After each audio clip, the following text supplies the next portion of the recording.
Joining me now for another edition of the Knicks Film School pregame show, with the Knicks looking to make it 10 straight victories in a primetime matchup on Saturday night at MSG. They welcome in the Los Angeles Lakers, and we'll see who that entails and who actually comes and when the Knicks take on the Lakers. We have to welcome a member from the Blue Wire podcast family and a bit of a hero to us basketball nerds, especially those of us with a B-Ball Index account, but also a bit of an international man of mystery, which is why this is an audio-only episode today from the Lakers Exceptionalism Podcast. You know him as Tim, a.k.a. Cranjis McBasketball. Tim, welcome to Knicks Film School, sir. Thank you. Happy to be here. Thanks for having me.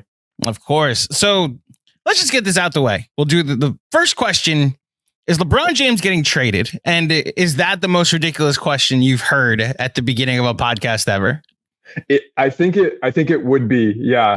No, he's not getting traded. Okay. I don't know where I know where it came from. We all know where it came from. It hasn't come from anywhere credible. And the people that I've spoken to, the people that others on the Lakers side have spoken to, even Rich Paul himself have come out and said, no, this is BS. This is not happening. So we can keep this segment of the pod nice and short. He is not going anywhere. And I would imagine if he was unhappy, we would hear more pressure around, maybe at the end of the season, he might want to go a different direction. Or I'd expect them to have to fire the coach first and then try to make a trade and it not work before we get to that point. And we are definitely not there yet. But I don't know. It's certainly got a lot of attention these past 24 hours or so. So I got to be completely honest with you. And this is just the nature. So this dropped yesterday around... We're recording this on Friday around 3 o'clock Eastern Standard Time. This rumor, this tweet, this report dropped on Thursday evening, right before the basketball slate started for the night. And I, in what my job entails for Knicks Film School, I decided to catch a nap right before the games started. So I completely missed it. And someone mentioned it during our post game last night, that it was with the Knicks playing the Lakers this weekend, maybe this is the first meeting between LeBron and Leon and the mending of fences with Clutch, and it's all leading to a LeBron trade. And I laughed it off as the good humor, not realizing it was referencing something from earlier in the night that this obviously had happened and taken over the Twitter world. My question really, Tim, is, and this is really from an outsider's perspective, which is why I'm glad I have an expert here to talk about the Lakers and the season that's gone on over there, does that speak to dysfunctional? Doesn't seem like the right word, but to how chaotic things have been since the in-season tournament, that something like this could get out or just be sent out, and any hint of seriousness could be taken with it. What has life been like since the in-season tournament for the Lakers and for Lakers fans? Yeah. While this might not be credible, the fact that it got any sort of traction, to your point, tells us a bit about what's going on in Laker world. And since that in-season tournament, we have seen quite a stretch of play where the Lakers schematically, and that's a big focus of mine, weren't calling plays with much frequency. And there were big holes in the playbook attacking various coverages.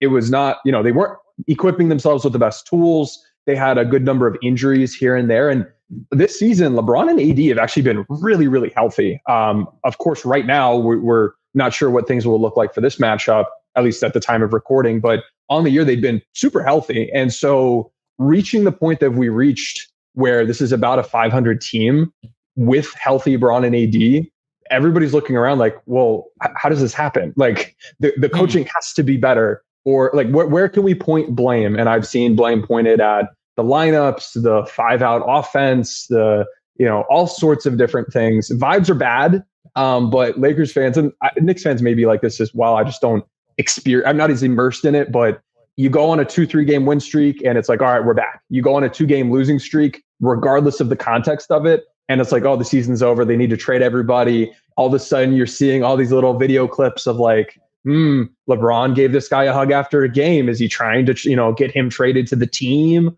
Or here's a picture of D'Angelo Russell not smiling on the bench. Is he fed up with his role? And it's just the most agonizing just discussion topics that I, as more of a basketball person, have to experience. But man, it's it's not going great.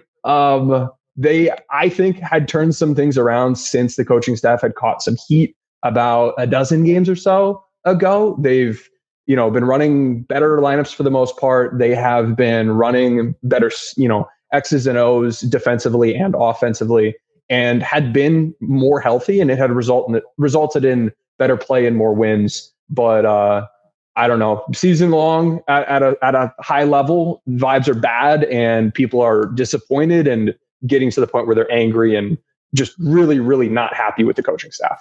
So then 2 follow-up questions, and one is going to make you dive into the drama and the Twitter nonsense of it all. And then one, I promise, is an X's and O's question, because I have to ask you personally what you're seeing out there. So the scapegoat of this season, is it Darvin Ham? Is it D'Angelo Russell? Is it somebody else? Could it possibly be LeBron James? Who do Lakers fans direct their ire at the most for what's gone wrong this season? Yeah, it's definitely Ham. And that, I think, is because the stars have been healthy, the record's bad, it must be coaching. And the Lakers this year switched from playing more 4-out, 1-in to more 5-out, which has been more effective. It was more effective last year, but people that's a change that happened. It's such a high level thing, and there's so much nuance within it. But because that's a change that's happened, they pointed at that and said, that's wrong. Why did you do that? We need to go stick a guy in the dunker spot and make sure the defense has a goalie at all times. They've pointed at the fact that Taurean Prince has played as much as he has, which, to their credit, he's not a guy that's been a solidified starter throughout his career. He's mostly been a bench player, a good shooter, an okay defender. This season, he has played with a level of, or he's gotten minutes at a level of consistency that fans are unhappy with. And it's had a lot to do with the role he fills on the team from a defensive role standpoint, offensive role standpoint. This has been an up and down shooting team. Defensively, Jared Vanderbilt's been very injured. And when he's out there, he, mucks things up from a spacing standpoint. So from my perspective, I get why Prince has played as much as he has. I don't necessarily have as much of a problem with it. I'm not all that happy with the lineups, but in different ways. But if you're looking for a player, it's been mostly Prince catching people's hatred as an extension of, Darvin Ham is enabling this. But it's very much been Ham. D'Lo has been mostly good, has had a down stretch here or there, but he's been a really valuable piece of this team. LeBron's played pretty well, although defensively we're starting to really see drop off from him when it comes to his help defense and his rotating. When he's there, he's disruptive. It's just the rate at which he's getting there on that back line is a little bit lower than it used to be, and that matters. And I know he's old. I know he's carrying a heavy burden. He's still phenomenal offensively. It almost feels like taboo to talk about his defense on the Lakers side of things. Whenever I do, immediately you get a bunch of hatred towards it, regardless of if it's legit or not. But that is a realistic part of what's contributing to the team's success as well. But he's been great big picture. AD's been phenomenal, and I would say even better than LeBron this season. And so it's been, some role players, some shooting woes, some injury woes, and X's and O's that have been a problem. So then when you speak to what they've done differently over the last couple of weeks or just recently in some of their improved play, to the Knicks fan that isn't tuning into every Lakers game, what are they running differently, whether it be some different play styles or maybe some different lineups that we can expect to see in this matchup on Saturday? Yeah, I would say there are, 4 major schematic differences that we've seen recently. One is they've had a much better balance of defensive ball screen coverages, drop mixed in with some switching, mixed in with some hedging of different sorts and blitzing. Early in the year, it was such a drop heavy scheme, and this roster isn't built that way. You don't have great ball screen navigation. Your backup bigs are not drop bigs. You don't want Christian Wood or Jackson Hayes and drop. They're just not going to do well there. And we should have known that going into the season. And so early in the year, it was AD's really good at everything, but these guys suck. And it was more, we're using these spoons as forks and they're not being good forks. And so I think the team has figured that out. They've changed that up more recently, and that's in a better place. Another thing is running sets at a higher frequency. Just in general, if you have, the option between running an organized set play and just kind of freelancing, just going out there and playing pickup basketball offense, running a set play is going to be better. I this season and last season have tracked every half court possession the Lakers have run. I'm tracking the shot quality they're generating, how they're getting to the shots, what plays they ran, all of that. And I can say with 100% certainty, running plays is good. And that is something that, like, for a fan, for like me watching the Knicks or a Knicks fan watching the Lakers, if you tune into a random game, it's so hard to ballpark like what percentage of the time they're running stuff, because there's a big difference between being at 60% and being at 40%. But if you're just casually watching the game, even if you're a hardcore fan, it's really difficult to notice that. But that has been something that we've seen a big upswing in. Instead of being in the low 40s, the Lakers have been in the mid to high 50s and even into the 60s more recently. Now, the last 3 games, that rate has been back into the 40s, and that's bad. But generally, it's been higher more recently. So defensive scheme, offensive play calling, when they're calling plays, they've been using weak side action much more frequently. So instead of just a ball screen with guys standing around, it'll be a ball screen. And then on the weak side, we have some sort of flare screen or pin down or an exit screen or something. And that makes life challenging for help defenders to, it gives them a second job to do. They can't just focus on, when do I tag the roll man? They also have to worry about the guy, running out to the corner for a 3. So that's been helpful. And I have data showing that that's much better than when you don't do that. And then the fourth thing is the Lakers are a team that will go to the post a lot, whether it's with AD or LeBron, or they'll do some with Rui, they'll do some with Christian Wood. And when they go to the post, they are a team that is facing post help at the 3rd highest rate in the NBA. Defenses are sending double teams, or if they're not, they'll do things like what the Knicks did last game when the Lakers played them, where they've got guys at like the elbows and the blocks. And so it's really hard to drive and actually get to the rim when you post up. If you just kind of let that happen, it's bad for the offense. But when you counter it in specific choreographed ways that I've been calling help beaters, you are really effective. And that's actually been the Lakers' most effective form of offense this season. And the rate at which they're engaging in those help beaters has dramatically increased over the past dozen games or so. So those to me are the 4 like tangible things that have changed, have been better all year long, but the frequencies have kind of been fine-tuned and at a place where it should expect the team to perform better.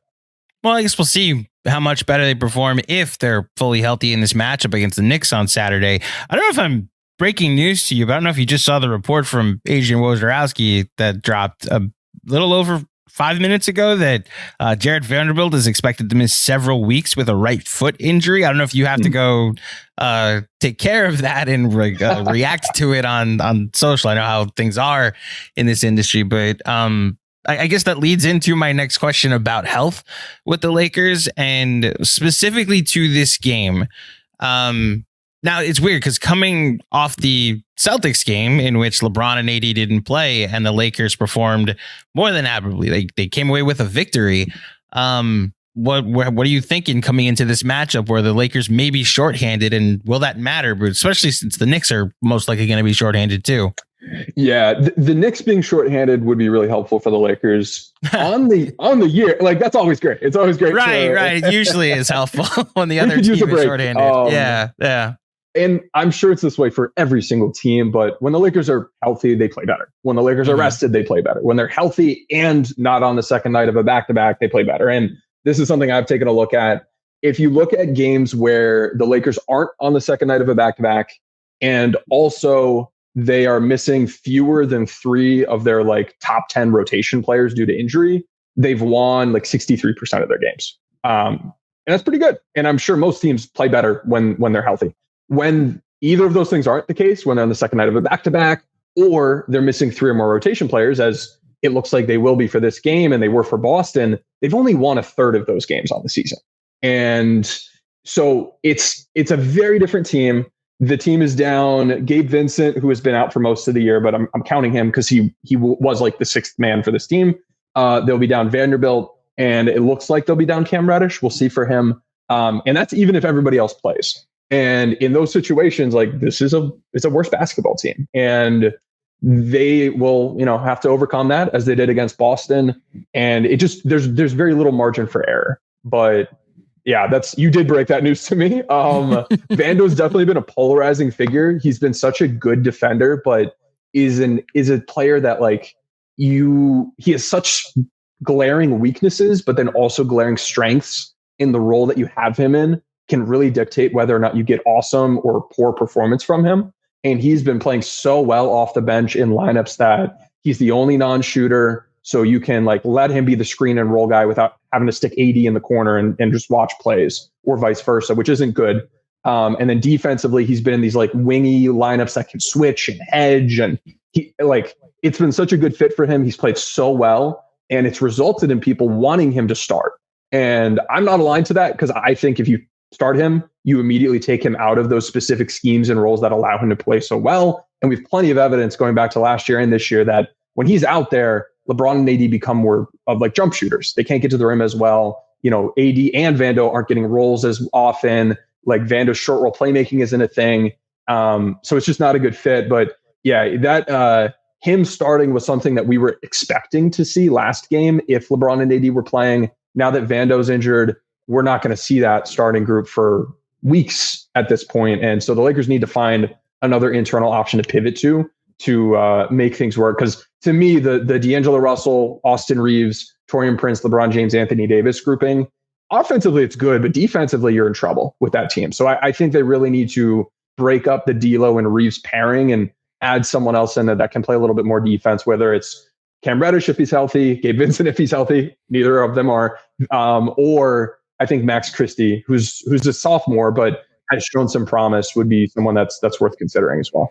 So you bring up the defense, and I think this is where I need to just ask a Lakers expert about Austin Reaves, because I see the efficiency numbers. I see when I've watched the Lakers, I see how just how good he is offensively. And obviously the Celtics game the other night was a perfect example of that. I also watched a little bit of FIBA because the Knicks had two players on the FIBA team this summer. And then you started to see how teams targeted Reaves a ton. And the Knicks game plan the last time these two teams played out in LA was very much just get him in pick and roll and let, so the Knicks better isolation players try to cook. And actually, I mean, it wasn't 100% effective. I actually thought Reaves held his own, especially in crunch time down the stretch. And the Knicks were more playing to hold on at the end of the game. From your perspective, what should I make of just his poor defensive metrics? Regardless of what site you go to, he's toward the bottom. Is it that much of a liability that you don't ever see him as a high level starter, and he's always going to have to be paired with better defenders around him so that way you can hide him on that side of the floor? Or do you see that there's been a hint of improvement in as far as the eye test is concerned, that the numbers aren't showing? I've seen, that's a really good question. And he's an important player for this team. Last year, he was in those lineups along with D'Lo and played fine. And the Lakers were able to be strong defensively despite neither of those two guys being studs on defense. D'Lo certainly isn't. Austin last year and in the past had been more of an off-ball offensive player and was able to focus more of his energy and more of that energy bar towards defense, and had been good. He had held his own. I think he was underrated to a degree. He was someone that was really good at staying in front. And, if you're going to get a shot off against him, it's going to be contested. He's going to have a hand up. He's not the longest guy in the world. He's not a very disruptive defender. He's not, getting a bunch of deflections or steals. And so from a defensive playmaking standpoint, he's been weak, but just in terms of suppressing opportunities and when they're there, contesting them, he'd done a really good job. This year, because he's taken on such more offensive responsibility, I think that energy bar has shifted focused a bit towards the offensive end of the court. And when, he's out there with D'Lo and he's needing to defend at the point of attack, that's a problem. It's been, I don't think he's as bad as some of the impact metrics are saying he is. I think he's certainly been below average. I was able to get my hands on some of the second spectrum data on his isolation defense, and something that stood out to me was he's allowing better shots than he did last year. They're not all that great of shots. It's not offense that's at a level where I'm super concerned, but the difference between the shot quality he's allowed and the actual efficiency against him was pretty large. There's a pretty big gap. And that's something that year to year, for good defenders, bad defenders, everybody in between, that just fluctuates. That's just some randomness. That's some luck. I would expect that gap to close a bit as the year progresses. And we already have started to see that happen. But the fact that, watching the games, you are seeing him targeted. That is a real thing that's happening. And for the most part, he's doing like a decent job or a good enough job that, I'm not like, oh, this guy needs to be off the floor. But the shots are going in at such a high rate against him, or they have, that I think it's easy to have that perception. And the impact metrics are seeing he's being scored on in a way that, like, I think has deflated his value a little bit too far in the wrong direction. Like, I'd say at this point, he's probably a below average to average defender. He needs to be in the right schemes. He needs to be in the right lineups. I don't want to have him and D'Lo out there together, but if it's like him, Reddish, Prince, LeBron, AD, like, I feel fine about that group's defense, or him, Christie, Vando, Bron, AD, or whatever. Like those are fine groups defensively. I think it's just a matter of and we see this with guys all the time. They've got to do more on offense, so they've got less of that tenacity on defense, and that plus that unsustainable shot making against him, and the fact that we're seeing him targeted, is creating that reality and that perception that goes a little bit beyond reality to me.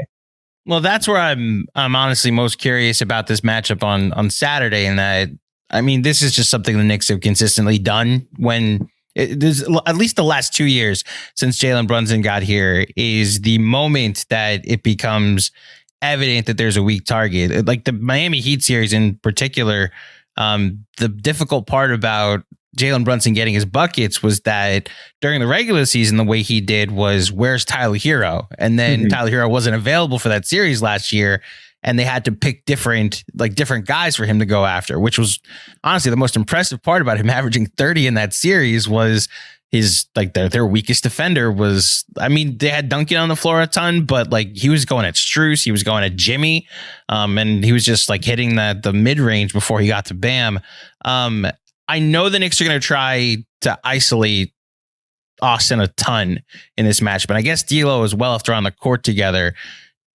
How do you see this matchup playing out? Let's play it out that LeBron and AD don't play, but from a defensive standpoint of guarding Jalen Brunson, because there's no Randall, I have no idea if OG Anunoby is going to play. This has become the weirdest elbow injury that was day to day. That's now may become a full week-long injury that I've ever seen. But the fact that the Knicks really only have one creator, is that, like, how do you see the Lakers defending Jalen Brunson in this matchup? Yeah, good question. Last game, the Lakers, from a pick and roll defense standpoint, they hedged and blitzed at a really high rate, and they tried to avoid giving up those switches in the mismatches. And I mean, at the end of the day, ended up, on top, I believe, right? And or did they end up losing that game? I remember they were close. You're talking about the last Knicks-Lakers game, or the last game the Lakers played? The last Knicks-Lakers game. Oh, the Knicks won. The Knicks ended up winning. Okay. Yeah. The defensive rating for the Lakers was pretty strong in that game, and it was the fourth highest rate of hedging and blitzing on the season. If you look at the top 7 games the Lakers have deployed that style of defense, they've given up an average defensive rating of 112, which is phenomenal. I expect them to do something like that in this matchup, regardless of if AD plays or not, because it'll prevent putting these not stellar ball screen navigators in situations where they need to fight around screens and drop coverage. It'll prevent putting Wood and Hayes in drop coverage, and it'll prevent, switching and allowing New York to just kind of pick mismatches. And there are a way to force switches, but they'll likely try to deploy a similar style of defense and, hope the offense plays better this game around and can win this matchup. But the defense, I think, for the Lakers, looking at that last matchup, they're probably pleased with what they did. Now, from an ISO standpoint, that's what worries me a bit more, because Reddish is out, Vando's out. You're going to have D'Lo and Austin needing to play a ton offensively. We'll see if LeBron and AD play or not, but those will be guys that they can try to isolate against. And the Lakers are one of the lowest help frequency teams in the NBA in terms of, supporting isolation defenders, which can make those guys look even worse. I think this is something that we see teams do such a good job with, that, like in the playoffs, like Golden State, Denver, like Steph Curry, Jamal Murray, they're not fantastic ISO defenders, but when they do such a good job with help defense, it makes it really tricky to try to pick on certain guys. And the Lakers haven't done that this year. So I think they'll likely try to play the matchup game and try to put either Max Christie or, oh my God, they're probably going to put like Taurean Prince on him. And I don't like that. It's something that they've done. And when they stick him on the point of attack, and then you've got like Austin defending threes, like it's just not a good situation. So I don't expect good answers from the Lakers in this regard because it hasn't been an area of strength for them this season. The fact that they don't have Reddish and Vando available or Gabe Vincent available, oh man, I am hoping for a lot of Max Christie time and some hedging and a mix of those things to try to minimize the impact of Brunson going to work against these Lakers guards. I mean, I'll just say this, like, I may be sounding like a homer here, but there have been very few defenses that have worked against Brunson this season. And that, I think, is the thing we're hoping in Knicks land, that this run that he's on at the moment of just his footwork at the moment, he's able to, like, the best of defenders, get them off balance. And, you know, you don't know if it's going to be a fadeaway or if it's going to stop and start or whether he's going to somehow go up and under. And it's like actually a pleasure to watch him, like the craft of how he's doing at the moment. So I'm curious to see if the Lakers don't have their best defenders. I'm really curious about the AD of it all, because if AD plays, that's a legitimate, like, okay, there's a height difference there that Brunson's gonna have to go up against. And there's the Julius Randle of it all, because he's gone and there's really no other person to create gravity or advantages. Are you able still to let Brunson have the room to try and cook, you know? So I mean, your best guess is, are AD and LeBron playing in this game? If I had to guess, I would say so. Okay. LeBron's absence last game was like kind of a one-off. It wasn't something that had been ongoing. I would expect it was more of a maintenance thing and he'll be back. AD, I think he has more of a real injury, but I would also hope that they would have him back. I know this is, I think, the toughest game left on the schedule for the Lakers this season. If you look at like the NBA calendar or positive residual free tool, he's got a cool app. This is the toughest game left. After this game, the Lakers have a pretty mediocre strength of schedule. But if they can win this one, it would be pretty big for the team's confidence. So if they can go, I think they're going to try to go. And on the note of size, the one other route we might see is if the Lakers try to, if AD and LeBron are playing, also play bigger and have Rui Hachimura or Christian Wood in that starting group and have just a ton of size out there. And you're going to sacrifice some ball handling and creation on offense, but maybe they'll go to big groups that are going to be very switchy and just know, even if we give up a switch and we've got LeBron or Wood or Rui on Brunson on the perimeter, we will have more rim protection behind them in case he is able to get by that first line guy. So that could be another approach that we see from them that might have some viability. But you're right. Like, if you're a Knicks fan, I would be feeling good going into this matchup, thinking the Lakers don't have great options to slow Brunson down unless the hedging is really able to disrupt things. And on those, pass outs, the other Knicks players aren't able to take advantage of any sort of advantages that are created by drawing two to the ball with ball screen. Yeah, well, I will say in the world post Julius Randle injury, these past 3 games, they've done a good job of countering when he's been blitzed or when they bring two to the ball. Like, as soon as he crosses over half court, it's honestly reminiscent of what the Lakers did to Halliburton in that in-season tournament championship game. And they've just been really good at, okay, this first pass initiates multiple passes that either lead to an open shot or a layup. And I'm curious, against what I deem a good defensive team, at least a smart defensive team, if AD and LeBron play, what they'll end up doing. One transactional question, and it's simply, who's the player? Who's the guy that, is it DeJounte Murray? Is it Zach LaVine? Who's the guy that the Lakers fans want the most at this upcoming deadline? I think we've reached a point where both fans and the team are most interested in DeJounte Murray. I think the context would be fear from the Lakers that D'Lo will opt out of his contract at the end of the season, won't be back next year, and they'll have trouble creating value with that hole, just with where they are in their cap sheet. And so moving D'Lo, bringing another guy in that is a better point of attack defender, immediately fixes some slotting issues from a defensive role standpoint. It would be a big downgrade from a playmaking standpoint. I personally am very skeptical of the 3-point shooting that DeJounte Murray has, randomly found. I know his raw percentage has been increasing over time, but it's gone from like an F to an F to an F to an F to like an A- this year. And I worry about that continuing, because if that doesn't continue, his value offensively isn't great, but defensively, he would certainly be a step forward. I know he's not the same caliber of defender he used to be, but it would be a big upgrade for the Lakers. So I think in their world, it would be something like D'Lo, Jalen Hood-Schifino, who they drafted, and it was not a very good pick. He's more of a long-term traits guy rather than he was good at basketball in college. We think he'll be good in the NBA. But it would probably be D'Lo, him, and maybe a first-round pick is what they'd be looking to move. But Atlanta at this point is wanting Austin Reaves, as they should, and the Lakers are not willing to move Reaves. I do not think they will move Reaves for DeJounte, and so I don't expect it to get done. But if they make a move, I think that's the one that everyone's keeping an eye on, because we are all viewing it as the fix for the defense, and then offensively hope and pray that he can keep hitting his threes. And, you know, he should be fine along with the playmaking that Reaves and LeBron have, and the fact that AD in the post has been much more of a facilitator recently with how the scheme has changed and running more of those help beaters. I only ask this because Knicks fans get this a ton when you say, like, does this draft pick hurt more because of who was next? Like, Kevin Knox gets brought up all the time. And honestly, I bring up Kevin Knox a ton because the picks after were Mikal Bridges, SGA, Michael Porter Jr. Honestly, both Bridges were after Kevin Knox. But does the Hood-Schifino pick hurt more because it's Jaime Jaquez Jr., Podzinski, and Cam Whitmore after? Oh yeah, absolutely. Yeah, and okay. Like we were doing a playback stream live. I was in there on, live saying, I don't know why Whitmore has fallen. Clearly the teams know something that we don't know publicly.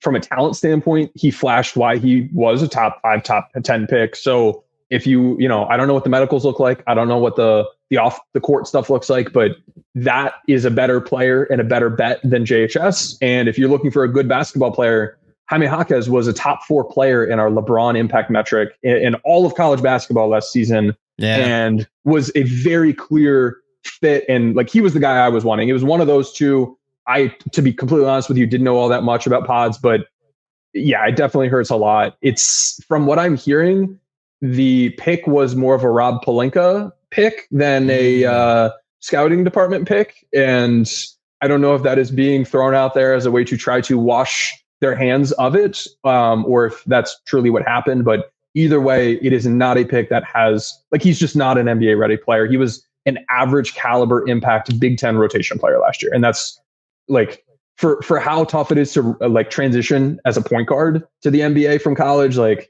there's just no shot. That's a dead on arrival approach if you're hoping for like year one impact. So it hurts a lot.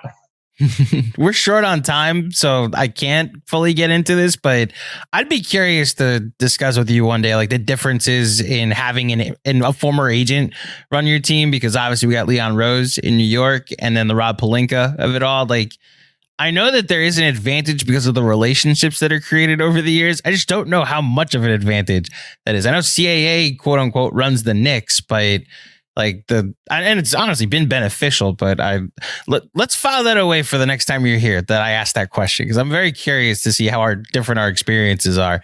Yeah, sounds good. Last thing I want to ask you, I had hinted at the Mount Rushmore of rivals. We'll do a little fun exercise before we wrap up. I ask everybody this when they come on our show. NBA calendar gets released. You have the 4 teams that you look forward to playing the most, whether it be a rival from the old that you've always looked forward to when the Lakers get to play them, or whether it's a new manufactured rival. Like for the Knicks, this Atlanta and this Cleveland rivalry has happened. And then for me personally, Indiana and Miami will always be 1 and 2. So for you personally, Tim, who are your Mount Rushmore of Lakers rivals? All right. So I think there's a clear top 3. And I think if you're like an older person, maybe this is a little trickier, but for me, like Celtics, number 1. Can I swear here? Yeah, of course. Yeah. Fuck Boston. Fuck Boston. And this is a New York pod too. So we co-signed fuck Boston. Perfect. Yeah. Screw those guys. I hate them.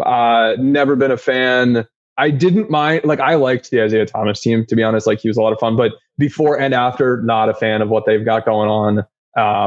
Yeah, fuck Boston. So they're number 1, Clippers number 2. And I think if you would have asked this like a decade ago, they would be lower on the list, but they have earned the respect. And I don't know how many Laker fans will admit this, but like they've kind of earned that respect recently because they've gone like 15-2 or something absurd against the Lakers in regular season matchups over the past handful of seasons. So that is same city, two teams that are run very differently in terms of, the spotlights versus the street lights was like the campaign the Clippers were pushing, but like it's the mom and pop shop Lakers against the corporate Clippers. And so in a lot of different ways, culturally and just on the court and just from a proximity standpoint, those teams don't like each other. The fans don't like each other. Thankfully, there aren't many Clippers fans because they suck. But we'll see how that goes. Now, the Warriors are my number 3, and they have been able to convert and kind of earn some fans within the same state that probably otherwise would have grown up Lakers fans because of their run of success. Not too long ago. There's the LeBron versus Steph thing that, I'm not like a LeBron fan. Like I'm a Lakers fan, but there's a not small percentage of Lakers fandom that is following LeBron around and will be gone when he moves, if he moves. And so that's, I guess, a component of this, but same division, same conference, same state. We've seen them play in the playoffs. We've seen them play in the play-in. You've got the LeBron Steph thing. And so they're very insufferable and not a fun fan base to interact with online. Hate them. So those are the top 3 for me. Then I'd say there's a drop off. And at this point, you could go Spurs, you could go Sun, you can go a lot of different ways. Some people might even say Philly. For me, to me, this season, I was looking at those Denver games because of how that last matchup went. How, the Lakers, when they won their title, they played Denver in the playoffs and won in 6 games. That is, I don't know. That's one that I certainly was circling. The Suns, I have a disdain for, but they've had so much roster turnover that like the Mikal Bridges campaign, some of the guys that were like clowning the Lakers when AD got injured and then they were able to take over in the, 2021-22 playoff series, like that rubbed me the wrong way, but a lot of those guys aren't there anymore. So it's a debate for me at 4, but I think the top 3 is clear. So 2 follow-ups. First of all, the Clippers of it all, what this sounds like? It's like if the KD, Kyrie, Harden thing worked in New York, and like the Knicks had this ragtag team with Julius Randle and Elfrid Payton starting a point guard and RJ Barrett, and you had this corporate team in Brooklyn that nobody cared about. But it does sound like there are more Clippers. From the Clippers fans I've talked to on this podcast, it does sound like the percentage is, even if it's like 5% more, because 5% is more than 0. There are more Clippers fans than there are Nets fans in New York. And then look, the Warriors thing is interesting because you mentioned the LeBron versus Steph. So I had Trevor Lane of Lakers Nation on last time, and I think I had him on last year too. And he said something fascinating about LeBron as a Laker and how Laker fans have embraced him, and if they have. And it was that the only issue LeBron will ever have with Lakers fans, and it's something he's never going to be able to overcome, is that he's not Kobe. That's just like it's this thing he's never going to be able to get over. He can be LeBron, he can be his personal greatness, but like, how much has that crossed over the Lakers fans versus LeBron's fans? Like, have they joined forces enough that there isn't a conflict there, or is he still kind of facing that with the same diehard Lakers fan? I wouldn't say that there's any sort of like civil war, but there are certainly some conflicts that are ongoing and will continue to happen among people who are very hard, one way or the other. For me, at my age, Kobe was my guy growing up, and someone that like inspired me on, from a basketball standpoint and how he approached the game and all the Mamba mentality, all that. So he holds a special place in my heart, but I'm certainly happy to have LeBron James on my team. I rooted against LeBron before he came to the Lakers. But now that he's here, great. Love to have him. He's been phenomenal. He's done such great things. And so I don't have that issue, but there are definitely folks who do look at it that way. And I do think in terms of just how he stands within the Lakers Mount Rushmore, that is an element. And just the like Kobe was here from start to finish piece of it is going to probably keep him ahead of LeBron in most people's eyes, regardless of the on-court performance. And I think you can probably say that where LeBron is in his career now, it makes it more tricky. Like if LeBron were here at his peak, it probably lean more his way. But Kobe's my number one, but I'm happy to have them both. Well, correct me if I'm wrong. My assumption is that this is measured in championships. Like because LeBron only has one with the Lakers, that's why he'll never even have a chance to approach what Kobe is to you and to the other lifelong Lakers fans. Had he come here and AD had come like the next year and like a three-peat happened, then you'd at least be like, all right, he came here and brought a version of a Lakers dynasty here. And then you add on the career success, he could have potentially approached it. I guess like the way I see it potentially working out or playing out is like if you and like a LeBron fan were both celebrating a Lakers win and it's like, oh, that was great. And then the second the LeBron fan goes, yeah, he's the GOAT, it's when the conflict starts. It's like, oh, hold on a second. Wait a minute. We were celebrating the Lakers. We didn't have to get into that argument. Yeah, I personally don't care all that much about that stuff. Like the you're LeBron, better off for it. You're much better LeBron off for it. Like the rings thing. Like I'm with you. I think it makes sense. Like what Kobe did for the franchise, greater than what LeBron has done and will be able to do for the franchise. And I just at the point where he is in his career, I don't see that changing. But yeah, no, I try to stay away from that because I think it devolves really quickly into nasty discussion that I don't know. I'd rather go rewatch defensive clips of the ball screen defense or things like that than argue with people about rings. Yeah, it's why you're a legend in this space, Tim. It's why we appreciate the work that you do and the fact that we can get away from some of the narrative conversations and it's much more X's and O's. And I appreciated you making time for me and making this conversation today. Before you get out of here, please let the fine folks at home know where they can find you and all of your stuff. Yeah, of course. Thank you for having me. So you can find me on Twitter if you're looking for, I know my podcast is called Lakers Exceptionalism, but we probably shouldn't have named it that because I think we're more grounded than most and try to keep it to the X's and O's, not too high, not too low, like stick to reality, leverage data and smartly analyze what's going on, criticize and praise where appropriate, not because we've got favorites and guys we don't like. But if you're interested in following, give it a try on Twitter, Tim_NBA, or if you just look up Cranjis McBasketball, I'll be there. You can find Basketball Index. If you take a look at that, we've got a lot of great resources that if you are just a fan or you're a writer or a podcaster or you are in a front office for a team, whatever, or you're an agent, come on over. We've got stuff for you. $5 a month for a subscription, or you can get cheaper amounts if you go for a year. So much data in there to analyze teams and players. And you don't have to, we've got hundreds and hundreds of stats. There's no way to remember what's a good number and a bad number. So we use letter grades, we use percentiles, we use color coding and things to help make it easy for anyone to go in and see what their, favorite player is good or bad at. Or when the Lakers are playing the Knicks, I go in there and I go see what the Knicks are good or bad at. I can go see, oh, wow, they have, their top 10 in impact depth 1 through 8, or they're the only top 6 team in rim shot making and 3-point shot making when you adjust for degree of difficulty in the league, or little things like that. And so if you're interested in, diving into the game at a deeper level, check out Basketball Index. You can follow them on Twitter. You can go to the website, try out the subscription, give that a look. We've got a podcast with that as well if you're interested in hearing more on the data side. I am not going to plug my podcast. If you're listening to this podcast, you won't care about that one. That's all my stuff. Thanks again for having me. Happy to be here. Let's go Lakers, but I'm expecting the Knicks to win this game.